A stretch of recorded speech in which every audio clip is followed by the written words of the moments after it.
Thank you very much. Candidate of the PDP.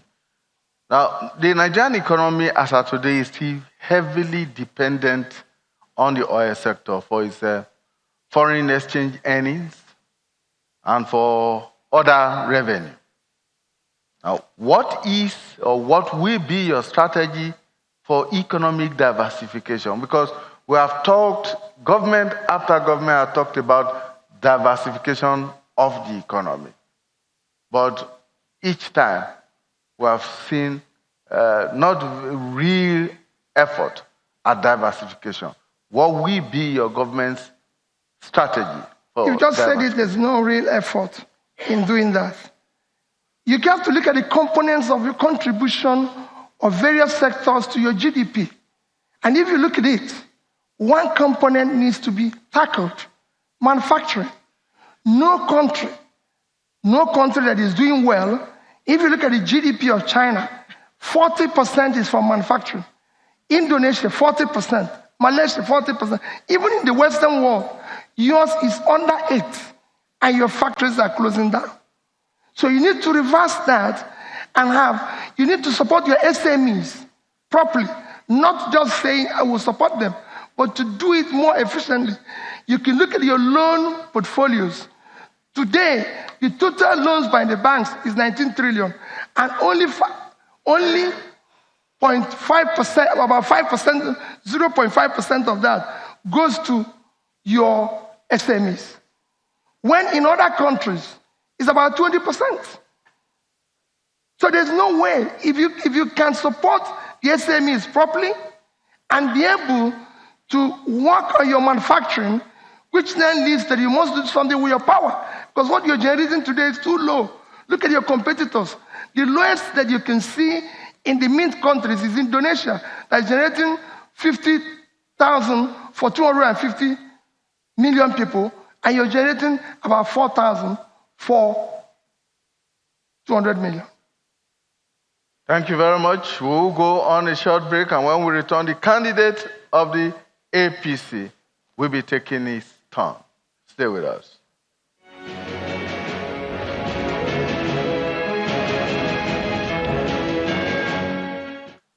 Welcome back, and thank you so much for your time.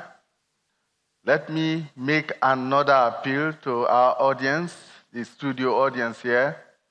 Please do not cheer and do not jeer at anyone. In fact, if you do, I will have no choice but to stop the candidate who is speaking and allow you to continue the cheering or jeering, and then after that, he or she will continue, because you eat into their time when you do that. Thank you very much for respecting the rules and the guidelines of this debate. Thank you. Time now to turn to the candidate of the All Progressives Congress.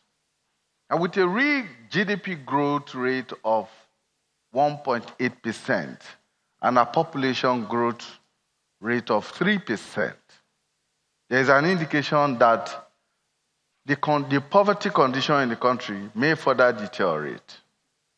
What needs to be done? What should be the response? First, let me say that our GDP has grown consistently in the past 6 quarters. It's continued to grow, and it will continue to grow. The trajectory is upwards, clearly. The second thing to note is that we are lending, and because MSMEs are extremely important, small business is extremely important, including petty trading. We are lending the highest ever to small business in Nigeria, beginning with the government enterprises and promotions, and government enterprises and empowerment scheme, where we're doing about 35 billion in the cycle. BOI is doing about another 20 billion. Aside from that, we're obtaining from the AFDB $500 million for entrepreneurship, just entrepreneurship. This is the highest lending ever to the MSME sector. I've been to 20 different states in Nigeria on what we call the MSME clinics. And in every one of those states, what we've done is that we've taken the regulatory agencies to the MSMEs.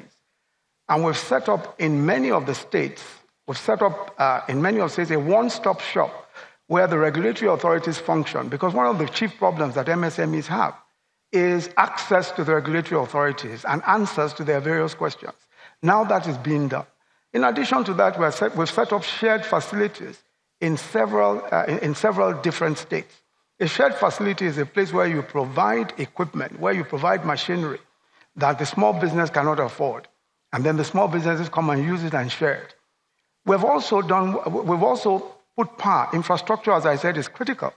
We put power in markets just so as to be able to encourage small business. In our area market, for example, in Abia State, we now have there a 2 megawatt power plant which just supplies the market aside from solar facilities there.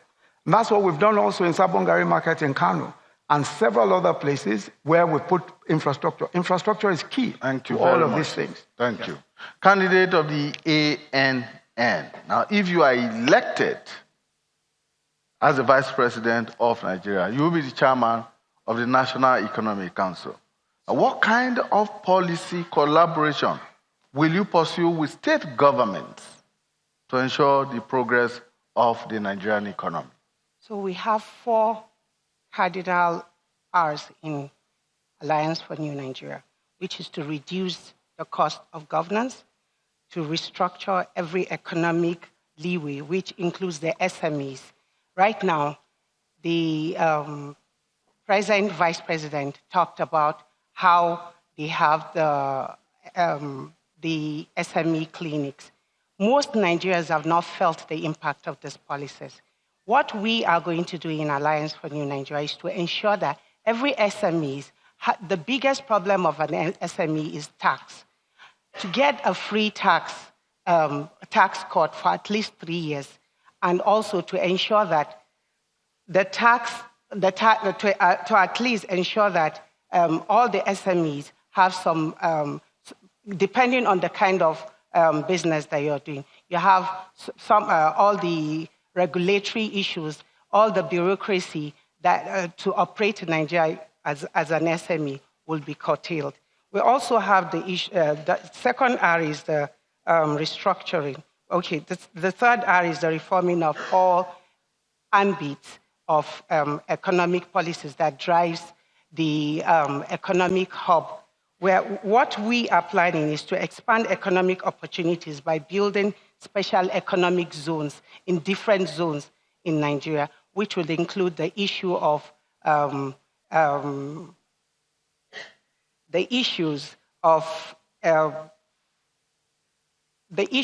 that we highlighted earlier on about the commercial hubs, which will reduce the bureaucracy of going to export it, also having the hubs around. We're also going to talk about the third R, which is the reorientation of our minds to ensure that policies of economic nature. Thank you very much.